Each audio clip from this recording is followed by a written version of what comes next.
금리가 동결되면서 원화의 절상 속도가 빠르게 나타났었습니다. 이 점이 시장을 끌어내렸었는데 지금은 코스피는 다시 2,000포인트대 위로 올라오면서 낙폭을 많이 줄인 상황이고 코스닥은 견조한 흐름이 오늘도 이어지고 있습니다.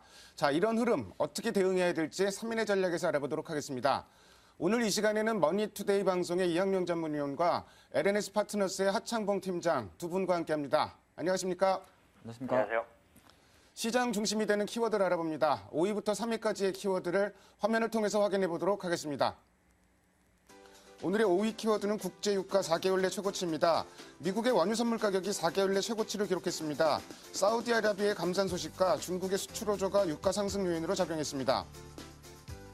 4위 키워드는 STX 패너션 등 해운주 강세입니다. 중국 관련 기대감과 운임 인상 기대감 등으로 해운주가 강세를 보이고 있습니다. 대응 전략을 세워봅니다. 3위 키워드는 갤럭시 S4 부품주입니다. 갤럭시 S4 납품 축소 또는 재배설의 일부 관련주가 약세를 보이고 있습니다. 한편 지난해 6월 이후 계속 하락하던 DRAM 가격이 12월부터 상승하면서 바닥을 확인했다는 공감이 확산되고 있습니다. 어제 발표된 중국의 수출 증가율 상당히 긍정적으로 나왔습니다. 그러면서 중국발 경기 회복 기대감이 살아나는 게 아니냐 이런 기대감도 좀 있는 것 같은데요. 아무래도 해운주 그러다 보니까 경기에 가장 민감한 게 해운주라고 볼 수가 있겠는데 오늘 뭐 당연히 움직입니다. 어제도 좀 강세를 보였고 운임 인상 이슈도 좀 있는 것 같은데 하창봉 팀장이 해운주 대응 전략 좀 세워주십시오. 네, 말씀하신 대로 최근 한 달 반 동안에 대표적인 한진해운의 주가를 보면 한 9,000원 정도 하던 주가가 13,000원대니까 얼추 한 30% 이상 상당히 좋은 흐름을 보여줬습니다.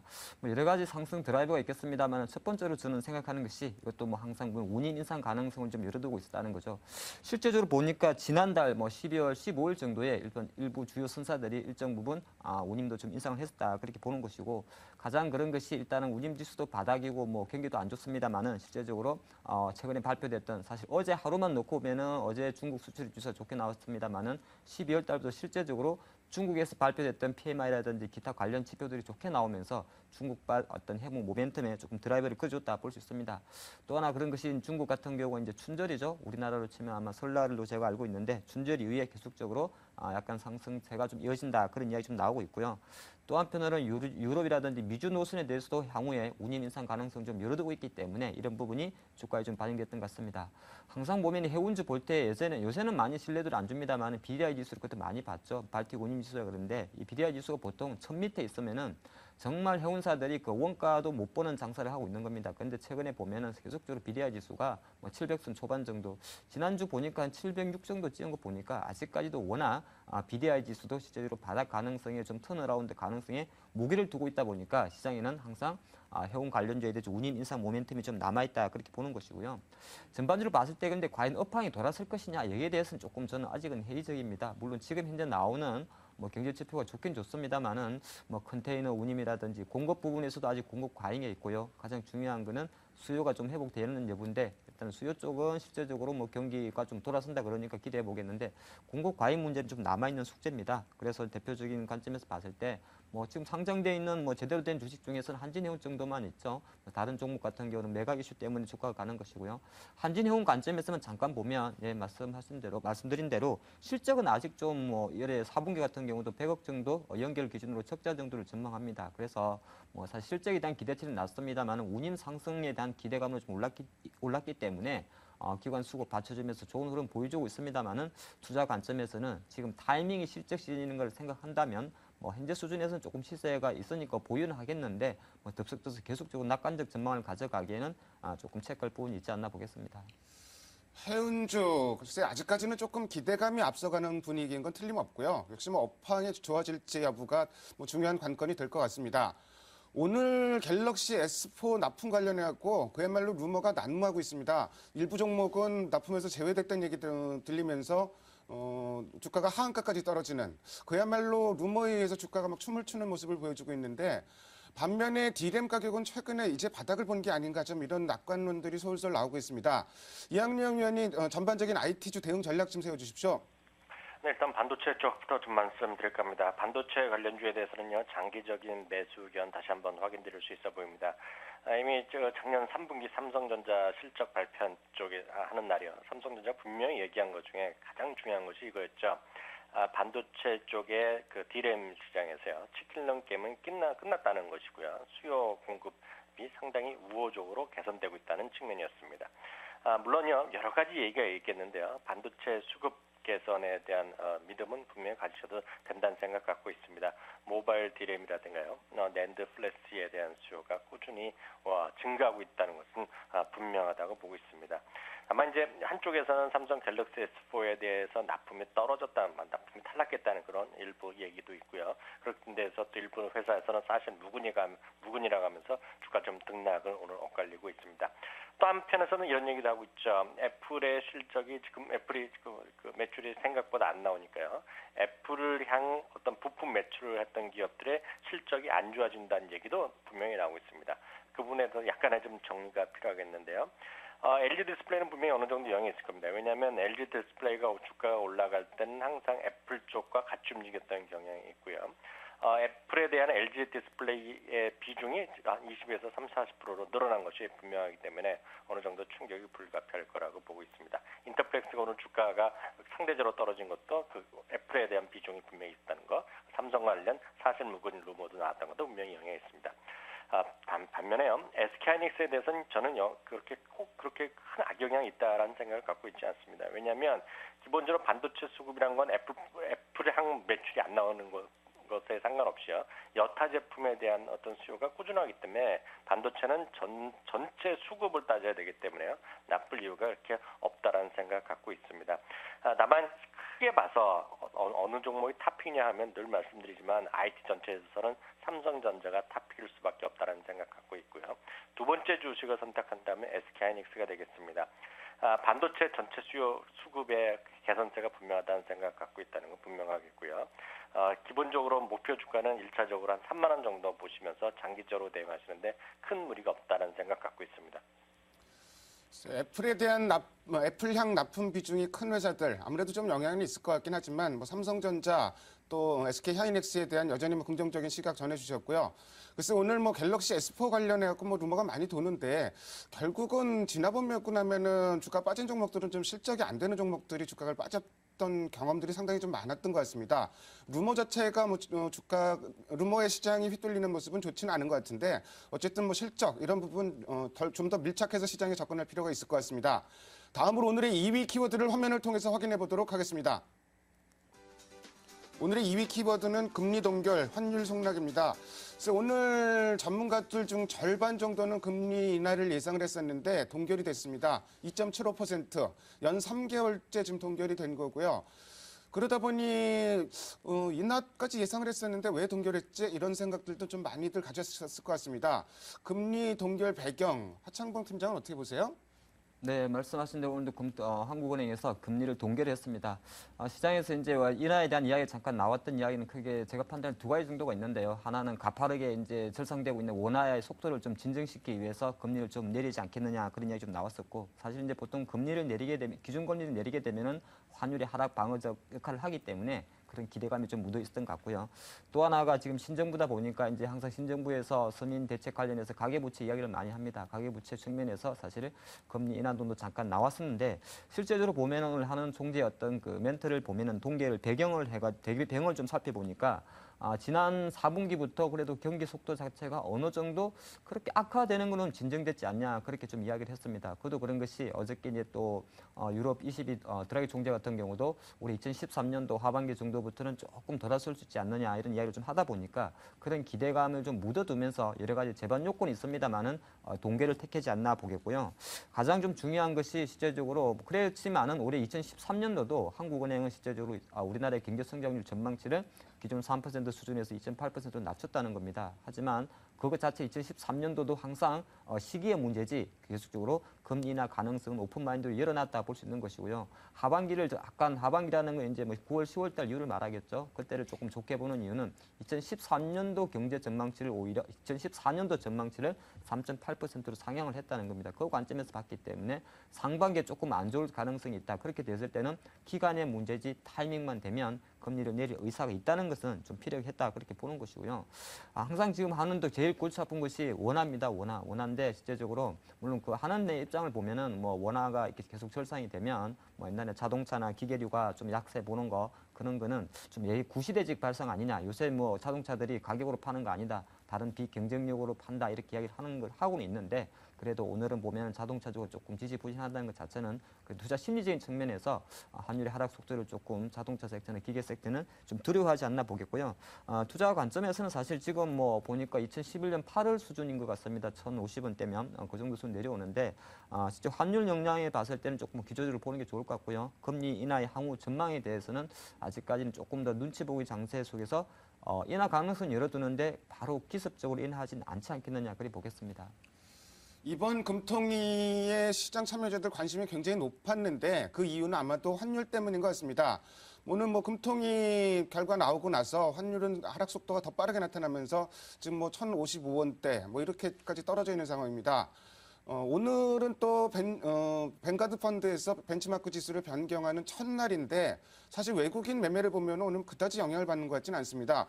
외국인은 원화의 추가 강세에 베팅을 하고 있는 건지 어떤지도 한번 생각해 봐야 될 것 같은데요. 이학용 위원은 어떻게 보세요? 네, 오늘 그 인덱스 펀드 인덱스의 변경의 첫날이기 때문에 오늘 하루 갖고 외국인이 뭐 팔지 않았다, 아니다라고 얘기하기는 쉽지 않지만은요. 분명한 것은 뱅가드 펀드의 매물화가 나오는 것은 불가피한 것이죠. 일단은 주간 단위로 보면 한 4천억이고요. 하루에 보면 한 800억씩의 정리는 기술적으로 이제 분명한 사실입니다. 다만 그에 따라서 상대적으로 이제 그 가격, 그 물량을 받기 위한 어떤 그 상대적인 어떤 주체 세력이 나올 가능성이 있는데요. 가장 큰 것은 이제 블랙록 펀드라 그래갖고 세상에서 가장 큰 ETF 운용사죠. 이쪽에서 상대적인 어떤 새로운 펀드를 많이 설정하는 것으로 알려지고 있고요. 그것이 많이 팔린 것으로 알려지고 있기 때문에 그 수량이 어느 정도 받아낼 수 있는지도 보셔야 될 것 같고요. 또 다른 뭐 우리나라 국내 기관도 마찬가지겠지만요. 그 물량을 저점 매수하려는 시도가 분명히 있을 것입니다. 다만 이런 것이 어느 것이 앞설지는 일단 하루 갖고 안 되고요. 다음 주 내내 좀 추세를 보시면서 좀 천천히 확인하셔도 된다는 생각 갖고 있습니다. 다만 어떤 경우가 나오는 한이 있더라도요. 그것은 단기적인 최소한 뭐 앞으로 6달이 걸릴건 두세 달이 걸릴건 간에 그것은 분명히 펀더멘탈과는 전혀 상관없는 다분히 기술적인 즉 수급적인 요인에 불과하다는 것을 본다 그러면 장기적인 영향은 거의 없는 것이 맞을 겁니다. 다만 심리적인 부담감이 앞서도 여러 가지 얘기가 있겠지만 그런 것과 비슷하게 우리가 해석을 하시면 될 것 같습니다. 다음은 이제 원고 엔저 영향이 되겠는데요. 저는 이렇게 봅니다.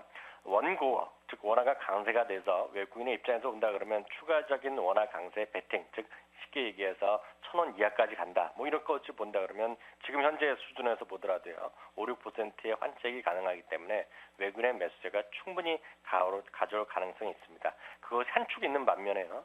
우리가 많은 부분들에서 우려감이 있는 정말 원화 강세에 따라서 우리나라 기업들의 수익 상황이 안 좋아지고요. 그리고 결국 그것이 이익률의 하락으로 가져온다 그러면 그것은 심각한 문제일 수밖에 없죠. 다만 그 부분은 워낙 우리가 오랫동안 대비해왔던 부분이고요. 그렇게 본다 그러면 좀 구분해서 보셔야 된다는 거 다시 한번 강조드립니다. 대기업이 있고 중소기업이 있으면 대기업보다는 당연히 중소기업의 악영향이 클 수밖에 없다는 생각 갖고 있고요. 중소기업도 완제품을 만들어서 수출하는 기업이 있고요. 대기업의 수출에 물량을 내는 즉 로컬 수출하는 기업이 있다 그런다 그러면 즉 부품을 통한 매출을 일으키는 기업이 있다 그러면 그 기업들은 상당히 아플 것입니다. 그렇기 때문에 일부 전문가들 사이에서는요, 정말 1,000원대 떨어지면 우리나라 중소기업 대부분 수출과 연관된 기업들이 돈을 벌 수 있는 기업이 하나도 없다라고 일부 얘기하는 것도 일정 부분 사실이라는 생각 갖고 있습니다. 그렇기 때문에 우리가 원화가 강세가 되고 엔화가 약해지는 것을 너무 가볍게 볼 필요도 없고 너무 심각하게 볼 필요도 없겠지만 특히 중요한 것은 어떤 중소기업일수록 그 악영향은 클 수밖에 없다는 것은 분명히 보입니다. 다만 이제 워낙 강세에 따라서 자꾸 좋아지는 업종을 찾는 그런 것은 주식하시는 분들 그리고 증권회사도 항상 그런 쪽으로 너무 좀 몰려 있다는 생각을 하기 때문에 좀 아쉬움을 갖고 있는데요. 분명히 수입 외 원자재를 워낙 많이 갖고 있는 어떤 음식료 관련된 회사들 예를 들어서 그것이 밀가루 회사가 됐건 아니면 그 밀가루 갖고 여러 가지 하는 과자를 만드는 회사가 됐건 간에 아니면 어떤 원당을 갖고 무슨 어떤 설탕을 만드는 그런 회사가 있다 그러면 일정 부분 가격의 전이력만 확실하게 담보가 된다 그러면 그런 기업들은 분명히 좋아질 거라고 보고 있습니다. 또 많은 수입 원자재를 갖고 약을 만드는 제약회사들도 좋아진다고 볼 수 있지만 알게 모르게 우리나라 또는 제약회사들도 수출 비중이 워낙 늘어나기 때문에 그것에 대한 어떤 수익성 개선이 그렇게 상대적으로 크지는 않을 거라고 저는 생각 갖고 있습니다. 다만 크게 보면 제약이라든가요, 음식료 쪽은 분명히 호재성으로 보는 것이 맞습니다. 다만 늘 말씀드리지만 항공주 같이요, 정말 워낙 외화 표시 대출이 많아갖고 대출에 대한 비용이 줄어든다는 것은 전 그것 때문에 산다는 것은 여전히 말리고 싶은 입장입니다. 결국은 빚은 빚일 뿐이라는 생각을 여전히 갖고 있기 때문입니다. 뱅가드 펀드 벤치마크 지수 변경, 여기에 대해서 지나치게 낙관할 필요도 없겠지만 글쎄 미리 걱정할 필요도 좀 없다는 생각이고요. 환율 같은 경우는 속도가 문제가 될 것 같습니다. 환율 관련해서는 조금 뒤에 자세히 알아보는 시간을 따로 좀 가져보도록 하겠습니다. 다음으로 오늘의 1위 키워드를 화면을 통해서 확인해 보도록 하겠습니다. 오늘의 1위 키워드는 기관 매도의 1990포인트 선 흔들입니다. 국내 기관 매도 규모가 오늘 상당히 큽니다. 그래서 장중에 오전에는 1984포인트까지 거쳐서 왔었는데요. 지금은 2000포인트 선을 회복을 했습니다. 낙폭 참 많이 한 상황이고요. 이러다 보니까 21선 지지도 어느 정도 확인이 되는 것 같습니다. 이학년 위원이 다음 주 주요 일정 좀 체크해 주시고 대응 전략 좀 세워주십시오. 네, 역시 다음 주에 가장 중요한 것은 실적 시즌이 되겠습니다. 특히 이제 미국의 실적 시즌이 우리나라보다는 더욱더 중요할 수가 있겠는데요. 미국에서는 엊그저께 한번 얘기해드렸다시피 시티그룹을 비롯한 다수의 금융 기업들이, 금융주들이 실적을 발표하고요. IT 중에서는 인텔이 실적을 발표합니다. 다만 이제 가장 중요한 것은 23일이죠. 그 다음 주에 있는 애플 컴퓨터의 실적 발표가 아마 가장 꽃이 될 가능성이 크겠고요. 또 하나 이제 중국의 4분기 GDP가 발표하죠. 우리가 여러 가지 어저께 수출에 호조세를 나왔을 때도 일부 얘기가 나왔고요. 많은 증권사에서 얘기한 줄로 알지만 지금 4분기의 GDP는 7.8 정도가 좀 추정되고 있는데요. 일부에서는 그 이상도 가능했을 것이란 주장이 있습니다. 그것의 기본은 수출이 워낙 호조로 보였기 때문이라는 시각 때문입니다. 다음은 미국에서는요, 소매 판매라든가 주택 지표가 발표되는데요. 특히 이제 소매 판매 중에서는 구체적인 기업들이 작년 4사 연말 쇼핑 시즌에 동일 점포 매출을 잇따라서 발표를 하고 있습니다. 오늘 이제 처음 발표한 티파니 같은 경우에는 상당히 좀 우울한 실적을 발표했죠. 미국은 전년 동기 대비 마이너스 2%, 즉 마이너스 성장을 했고요. 유럽에서도 마이너스 1%. 다만 중국을 포함한 아시아 퍼시픽에서만 10%의 성장을 했는데 이렇게 소매 판매 상황을 통해서 정말 미국에서 정말 소비가 좋아지는지 정도가 다음 주에 가장 중요한 투자 지표가 될 것 같습니다.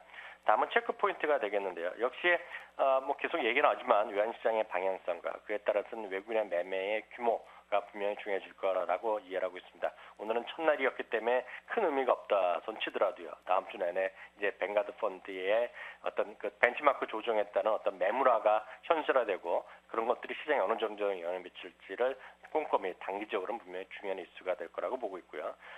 코스닥 상대적 강세가 오늘도 이어지고 있는데 이런 것들이 얼마만큼 이어질지 늘 말씀드리지만 환율이 정말 계속 내려간다. 즉 원화 강세되면 극히 일부 정말 내수만 하는 예를 들어서 엔터테인먼트 기업 같은 경우는 거의 영향이 없을 거 아닙니까? 수출의 경쟁력에 문제가 갑자기 있는 것이 아니기 때문에 그래서 극히 일부를 제외하고 수출에 조금이라도 연관된 중소기업들은 상당히 아픔이 있을 수밖에 없다는 거. 그런데 또 그럼에도 불구하고 최근에 코스닥이 상대적 강세를 보이고 있는데 그런 것들이 이어질지에 대해서도 저는 약간 의구심을 갖고 있지만 냉정하게 시장에서 판단할 문제일 수밖에 없어 보이고요. 또 하나 이제 국내 쪽으로 보면 다음 주부터 이제 본격적으로 국내 기업들의 특히 대형주들의 실적이 발표될 텐데요. 문제는 경기 민감 대형주들이 한결같이 거의 대부분이 실적 쇼크 수준에 나올 거라는 얘기죠. 근데 그럼에도 불구하고 그런 최근의 주가에 반등을 해왔던 것이 사실이기 때문에 정작 실적이 발표된 이후에 그런 대형주들이 그럼에도 불구하고 주가로 올라갈지 아니면 다시 실적에 대한 쇼크 때문에 오히려 주가가 다시 떨어질지 이런 것들이 보셔야지 시장에 대한 방향성도 어느 정도 예측 가능하리라고 보고 있습니다. 마지막으로 대응 전략이 되겠는데요. 똑같습니다. 1970선이 상당히 중요하다는 생각 갖고 있고요. 그 전까지는 좀 대범하게 비중 80% 정도 유지하시더라도 큰 문제는 없다는 생각 갖고 있습니다. 자, 어제가 옵션 만기였는데 만기 이후에도 코스닥이나 중소형주가 상대적으로 셀 것이냐 이것도 시장 투자자들 많은 관심을 가졌던 부분입니다. 일단 오늘까지는 코스닥이 상대적인 강세가 좀 유지가 되고 있는데요. 하창봉 팀장은 어떻게 보세요? 사실 뭐 제가 날짜를 좀 보니까 12월 지난 13일, 그러니까 지난 12월 동시만기 후에 한 달 동안의 지수는 사실 2,000포인트 선에서 상당히 좁은 박스권이 있었던 것 같습니다. 그리고 코스닥 같은 경우는 실제적으로 우리나라 대선이 있었던 지난 12월 19일 이후부터 기관들의 매수가 들어오면서 최근 한 달 동안에 뭐 종목별로는 상당히 좋은 시스템을 보여준 것 같은데 아무래도 이제 대형주에 어떤 뱅가드 펀드 이런 관련 이야기가 이미 뭐 지난해부터 나왔다 보니까 연말 이후에 실제적으로 지금까지 대형주가 어느 정도 투자 심리적인 측면에서 좀 불안했던 것 같습니다.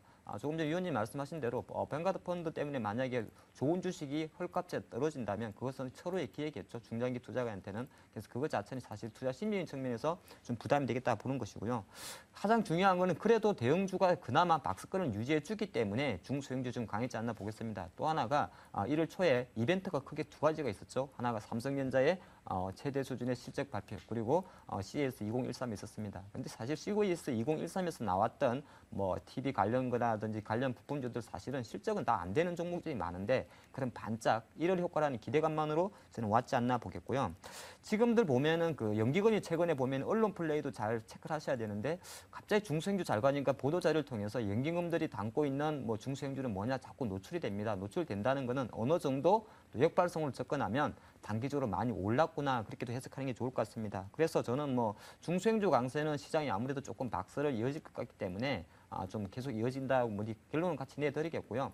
중소형주 중에서도 지금은 뭐니 해도 실적 시즌입니다. 실적 시즌이기 때문에 실적 체크하셔야 되고 실적 체크하기가 조금 어려우시다면 차라리 중소형주 중에서 내수주 위주 그리고 시가총액이 5천억 최소한 5천억이 넘는 큰 주식 위주로만 수익률 대응하는 게 어떨까 싶은데 역시나 그 섹터는 뭐 음식료, 제약, 유통이 있을 것 같습니다. 그래서 제가 음식료, 제약, 유통 중에서 한 종목들만 좀 관심 드리면 뭐 음식료 쪽에서는 대상 그리고 제약 쪽에서는 중근당 그리고 유통업체는 롯데 하이마트가 조금 관심이 갑니다. 사실 롯데의 어떤 피인수 위에 가시적인 그 실적 자체가 아직까지는 좀 미미합니다만은 향후에 롯데 영업력이라면 충분히 롯데 하이마트 성장세를 이어갈 수 있지 않나 보겠습니다.